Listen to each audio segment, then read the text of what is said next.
स्थिति पे देश बहुत डामाडोल है। और मैं ये भी कहना चाहता हूँ, बहुत ढेर सारी चीजें बिक रही हैं। अगर प्राइवेट होगा हर चीज तो युवाओं को रोजगार नहीं मिलेगा, ये मेरा अपना मानना है। जब सारी सरकारी चीजें बिक जाएंगी तो रोजगार कहां से मिलेगा? और प्राइवेट व्यक्ति कोई नौजवानों को लेता है ना, हमारे हरियाणा के अंदर डीसी रेट है 19,000 रुपए, लेकिन अगर प्राइवेट में किसी लड़के को भर्ती करते हैं तो स्वामी जी 9,000 रुपए देता है ठेकेदार, और ये कहता है लेने तो ले ले, नहीं तो दूसरा तैयार है। इसलिए उस बात की आप चिंता न करें। और महर्षि दयानंद की विचारधारा क्या कहती है? हर समाज की विचारधारा, अगर देश की रक्षा करनी है और देश को विश्व का गुरु बनाना है तो यहाँ पे जितने नौजवान बैठे हैं आज एक संकल्प करिए, या तो यहाँ से 30-40 रुपए का सत्यार्थ प्रकाश मिल जाएगा। मेरे मित्रों, अभी मैं शुरू हुआ हूँ, आपने मुझे देखा नहीं है। मैं रात को 7:30 बजे से लेकर के और 12 बजे तक आपके बीच में रहूंगा। जिस तरह का भजन रागनी आप कहेंगे, मैं सिर्फ देशभक्ति, धार्मिक, मार्मिक और पौराणिक भाइयों को साथ लेकर के चलने वाला व्यक्ति हूँ, क्योंकि मेरे आदर्श स्वामी श्रद्धानंद जी ने यह कहा कि अगर पौराणिकों के मंच पे 4 बार भी महर्षि दयानंद को आपने याद दिला दिया और 10 बार भी गायत्री मंत्र के बारे में बता दिया तो हमारा तो प्रचार हो गया। हमें इससे ज्यादा क्या चाहिए? और मैं जिस मंच पे भी जाता हूँ, इतना मेरा संकल्प है, वहां पे गायत्री मंत्र का और महर्षि दयानंद का जिक्र जरूर करता हूँ। इसलिए मेरे नौजवान भाइयों, यहाँ सत्यार्थ प्रकाश मिल रहे हैं। 2-4 मेरी भी गाड़ी में है। मेरे भाई राजन जी खड़े हैं, आर्ष, ये बहुत महान व्यक्ति है, तालियां बजाइए जो पुस्तक विक्रेता है। ये भाई साहब अपना जीवन यापन पुस्तकों से मुश्किल से 10-5 रुपए पुस्तक पे मिलते होंगे, लेकिन स्वाभिमानी व्यक्ति है। इसलिए आर्ष पुस्तकों को पढ़ना और सत्यार्थ प्रकाश को लेकर के जाना। मैं दावा करता हूँ, ये राम कथा का असली स्वाद तो तुम्हें तब पता चलेगा जो बहन जी ने सुनाया है। पहले एक बार सत्यार्थ प्रकाश को पढ़ लिया और उसमें यह मान लिया कि ईश्वर निराकार है, तो आपकी जिंदगी बदल जाएगी और इतने बड़े विद्वान बन जाओगे कि जीवन में किसी से मात नहीं खाओगे। इसलिए मैं बड़े भाई साहब से भी एक निवेदन करता हूँ, आपको सत्यार्थ प्रकाश दिया है, उसको टाइम निकाल के पढ़ लेना। तालियां बजाई, उन्होंने कहा मैं पूरा पढ़ूंगा। और देखिए एक छोटी सी बात और करता हूं, 1952 में, भाई साहब सुनिएगा, मैंने पढ़ा है, विद्वानों से सुना है स्वामी जी, उनसे ज्यादा केवल 3 बार सबसे ज्यादा आर्य समाजी सांसद जीत के गए थे, 52 में, 57 में और 62 में। क्यों? एक छोटी सी बात देखो, जब मैंने ये कह दिया कि मैं सच बोलने वाला व्यक्ति हूं, कोरोना की बीमारी चली, मैं नहीं मानता साहब उसे, मैं नहीं मानता। कौन? अच्छा, तुम्हारे इतने बड़े गांव में सच बताना किसी को कोरोना हुआ? दूसरी बात कहता हूं, एक गलती की है देश के प्रधान ने कहने में, वो थाली बजवा रहा था, वो कटोरी बजवा रहा था। अरे उसे देश को संबोधित करते हुए ये कहना चाहिए था, आज समाज उसके गीत गाता कि अपने घर में वेद मंत्रों के साथ हवन करिए, कोरोना तुम्हारा कुछ नहीं बिगाड़ सकता। ये कहना चाहिए था। थाली पीटने से कोरोना नहीं भगेगा, और कोरोना कुछ नहीं है। डॉक्टर विश्वरूप राय, जो कि बहुत अच्छे विचार रखता है, उसने कहा खांसी और जुकाम से ज्यादा कोरोना कुछ नहीं है। और मैं कोरोना में, आप यकीन नहीं करोगे, मैं थाली नहीं बैठा एक भी दिन, सही मानना। अपने गांव में मेरा 6000 वोटों का गांव है और 6 पॉइंटों पे अथर्ववेद के वो 19 मंत्र जो किसी भी दुनिया की बीमारी को फेल कर सकते हैं, उनसे 6 जगह अपने गांव में और अपने इलाके में यज्ञ करा करके गांव को यह कह दिया कोरोना आ जाए तो मुझे पकड़ लेना, और आया ही नहीं। ये दयानंद की कृपा है, ये ईश्वर की कृपा है, ये वेद की कृपा है, वेद मंत्रों की कृपा है। इसलिए आज समाज क्या कहता है देश के बारे में? ए नौजवानों, जरा सुनिए, देश के लिए क्या है।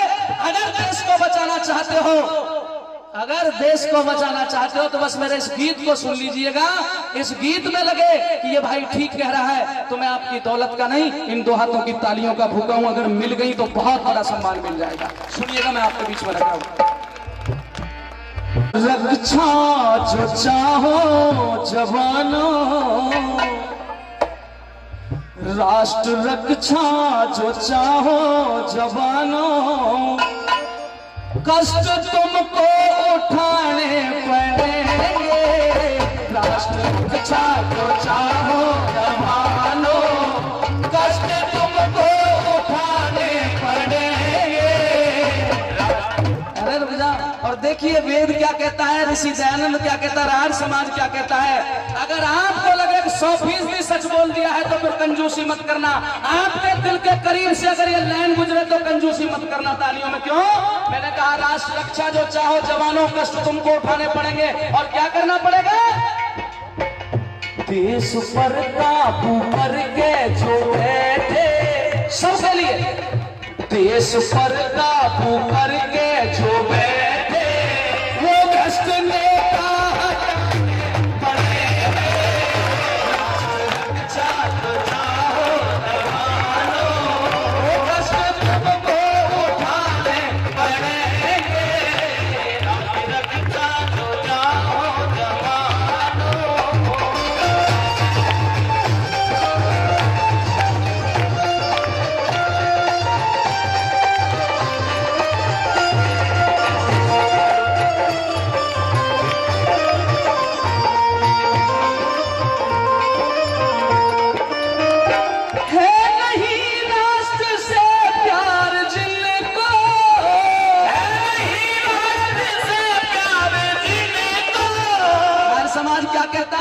ऋषि दयानंद की वाणी क्या कहती है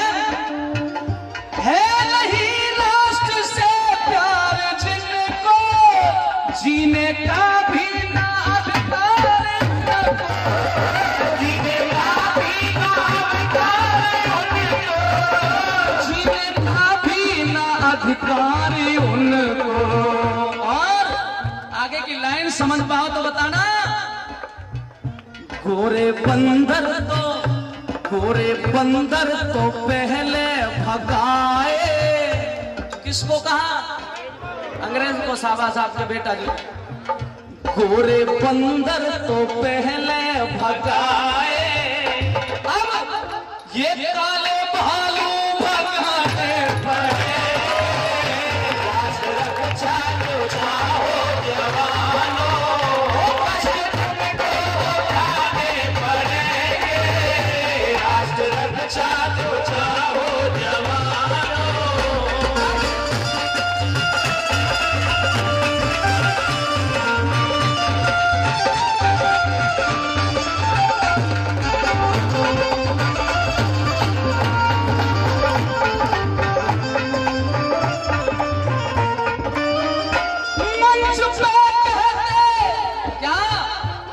हमारी विचारधारा हम राष्ट्र रक्षक,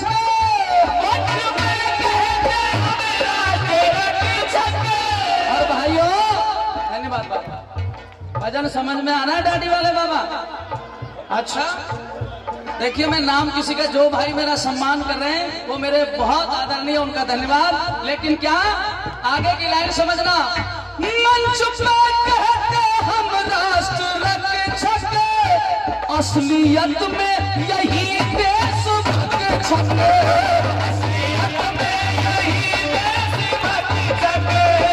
असलियत में यही राष्ट्रभक्त छक। और सुनिए, दो बातें हैं। जो किसान को गाली दे, जो किसान को गाली दे, हम जीवन में कभी उसके साथ नहीं हो सकते। क्यों? सन 90 में मेरे पिताजी इस दुनिया से चले गए थे भाइयों। मैंने कम से कम 10 से 12 साल खेती की है, और बम्बे को ठोक करके, रोक करके, बिंडोरी लगा करके, तब पानी रात को 12 बजे लगा रखा है। 15 अक्टूबर को अध्यक्ष जी पहली बार पीपली कुरुक्षेत्र में एक जगह पड़ती है, किसानों पर लाठीचार्ज हुआ था। 15 तारीख को मैं एक प्रोग्राम में था। 16 तारीख को न्यूज देखी, मैंने सबसे पहले गीत लिखा। क्या लिखा? कि देश को कैसे कहूं महान, और सबका पेट भरने वाले लाठी खा रहे किसान। सबसे पहले लिखा, दिल का दर्द बयां करूं, समझो बात हमारी ने, सबसे ज्यादा दाहे लिए कोरोना बीमारी ने, और नौजवानों के सपने लूटे, नौजवानों के सपने तोड़े बढ़ती बेरोजगारी ने। 2020 का ये लोगों कैसा साल आया, सभी वर्ग दुखी हो गए, ऐसा बुरा बवाल आया। और 60 साल के बुढ़े पिटते अन्नदाता का काल आया। और वो पुलिस वाले जिन्होंने डंडे चलाए थे, देखिए कलम चली, अक बेरहमी ते डंडे मारे, शर्म करो बेईमान, देश को कैसे कहूं महान। दूसरी बात में लिखा था कि मेरे देश के शासनकर्ता बोलो क्या चाहते हो। स्वामी जी समझ रहे हैं इन लाइनों को। मेरे देश के शासनकर्ता बोलो क्या चाहते हो। बेचारे जमींदार को तुम पुलिस पे पिटवाते हो तो फिर जय जवान और जय किसान का नारा क्यों लगाते हो। आगे की लाइन सुनिए, मैं उस चीज से भी दुखी हूं। 4 महीना जब भी टेलीविजन खोलो एक ही न्यूज, जब भी टेलीविजन खोलो एक ही न्यूज। तो दुखी मन से ये लाइन लिखी थी कि भारत की भांड मीडिया को भी ना जाने क्या हो गया। ये शब्द यूज किया और कितने क्रोध में था जरा समझना। भारत की भांड मीडिया को भी ना जाने क्या हो गया। किसानों की खबरों वाला रिपोर्टर ही सो गया और 24 घंटे खबर एक ही देख के हृदय रो गया। रिया सुशांत के समाचारों ने खूब करे परेशान। देश को कैसे कहूं मां। देश के अन्नदाता के संग एक तरह इंसाफ हो। फिर ये भी बात बताई, किसको कह रहा हूं, सरकार को ही तो कह रहा हूं, क्योंकि सच बोलने की हिम्मत की। बेचारे जमींदार के संग एक तरह इंसाफ हो और फसल का सही मूल्य मिला तो कोई नहीं खिलाफ हो। और उद्योगपतियों की तरह इनका कर्जा। और आगे देखिएगा क्या लिखा मैंने। स्वामी देव दयानंद ने भी किसान देवता धर दिया नाम। गर्मी सर्दी चौमासे में निडर होकर करते काम और किसानों के रहे हिमाती चरण सिंह और छोटू राम। और अंत में लिखा कि नरदेव बेनी बाल भारत का अब रक्षक भगवान देश को कैसे कहूं। 15 तारीख को लाठीचार्ज हुआ था, 16 को ही लिखा। लेकिन ये प्रभाव किसका था आपको सच बता रहा हूं। मैंने बहुत रागनी गाई है पौराणिक मंचों पे, लेकिन जिस दिन से मैं दयानंद के मंच पे हूं साहब, निडर हो गया। किसी से कोई डर नहीं लगता, जो सच्चाई है वो बयां करे। ये दयानंद की कृपा है, ये वेद की कृपा है, भगवान की कृपा है, आप लोगों की कृपा है। अब मैं क्या कह रहा था, जरा ज्यादा समय ले गया लेकिन मन तो लग रहा है ना, तो इसलिए 2 मिनट बढ़ा देना। अगर बढ़ा दिए तो ताली बजाइए 2 मिनट। अब सुनिएगा।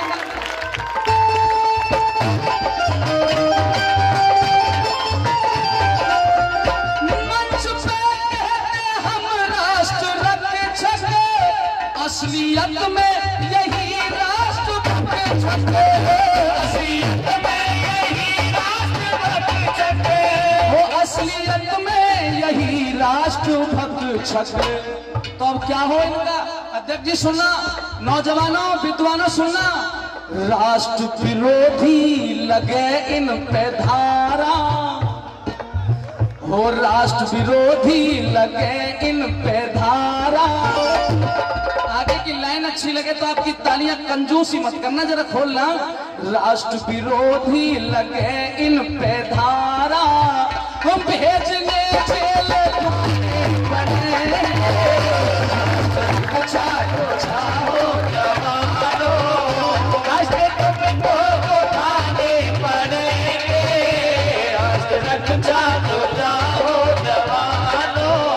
अब प्रश्न ये उठता है कि भाई जब कांग्रेस नहीं कर पाई, बीजेपी नहीं कर पाई, तो देश का भला करेगा कौन।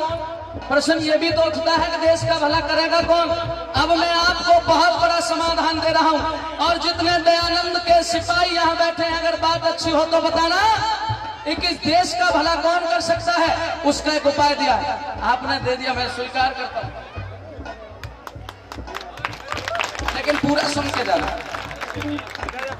आइए मेरी बात को जरा आगे सुनना कि फिर देश का भला अगर ये नेता नहीं कर पाए तो कौन कर पाएगा। उसका हमने समाधान दिया, कौन करेगा सुनिए। राष्ट्रहित के हैं जितने भी कार्य, राष्ट्रहित के हैं जितने भी कार्य। अध्यक्ष जी जरा लाइन मेरी तरफ, बहुत मन लगा के गा रहा हूं। हो राष्ट्र रक्षा के जितने भी कार्य पूरा कर सकते हैं सिर्फ आर्य, पूरा कर सकते हैं सिर्फ आर्य, पूरा कर सकते हैं सिर्फ आर्य। लेकिन हमारा राम कथा कहने का उद्देश्य जो बहन जी का है वो क्या है। आर्यों में भी जो कुछ अनार्य, आर्यों में भी जो कुछ अनार्य, वो सही रास्ते पर लाने पड़ेंगे। राष्ट्र रक्षा को चाहो जवानों, राष्ट्र को आगे बढ़ेंगे। राष्ट्र रक्षा को माता बहने भाई साहब समय कम है इसलिए इनसे एक निवेदन कर रहा हूं, और मेरा निवेदन अच्छा हो तो मेरी माताओं स्वीकार करना। उसे क्या ओ देवियों, ओ देवियों देश का दुख हरोगी, देवियों देश का दुख हरोगी, ओ देवियों देश का दुख हरोगी। और कैसे हरोगी? राष्ट्र भक्तों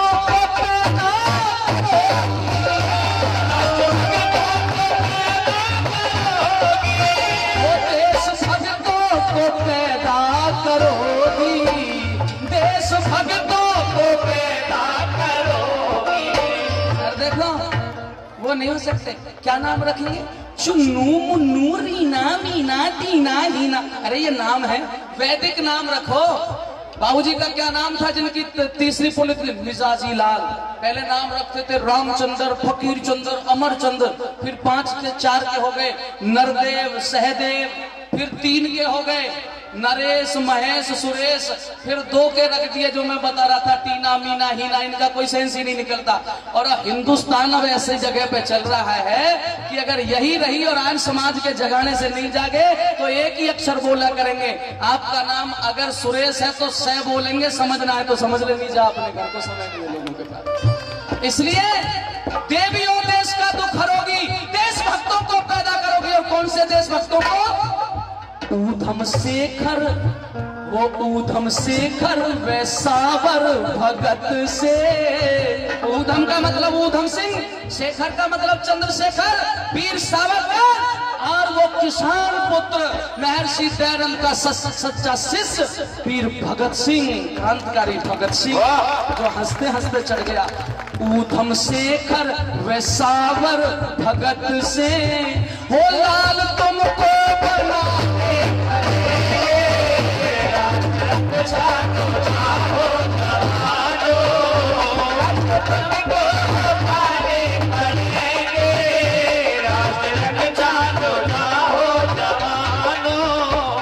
अंत में 2 लाइन कहते हुए पीछे हटूंगा क्योंकि रात्रि को कार्यक्रम देना है। और मैं आप सबको इनवाइट करता हूं इसी तरीके के गीत। मेरे साथ और भी बहनें हैं, वो भी देशभक्ति के गीत सुनाएंगी और देश का भला। एक और बात करनी होगी जो मैंने सबसे पहले कही, हो लागू संविधान हो जब मनु का, लागू संविधान हो जब मनु का, लागू संविधान हो जब मनु का, तो पूरा अरमान होगा मनु का, वो पूरा अरमान होगा मनु का। और उसके बाद जब मनु जी महाराज का यहाँ पे संविधान लागू हो जाए तो क्या मेरे गुरुजी ने लिखा, और क्या, बेधड़क हो के भारत की जय के, बेधड़क हो के भारत की जय के, बेधड़क हो के भारत की जय के, हो गाने तुमको कहराते पड़ेंगे, राष्ट्र रक्षा को चाहो जवानों, वो कष्ट तुमको उठाने पड़ेंगे। राष्ट्र पर काबू करके जो बैठे वो कष्ट नेता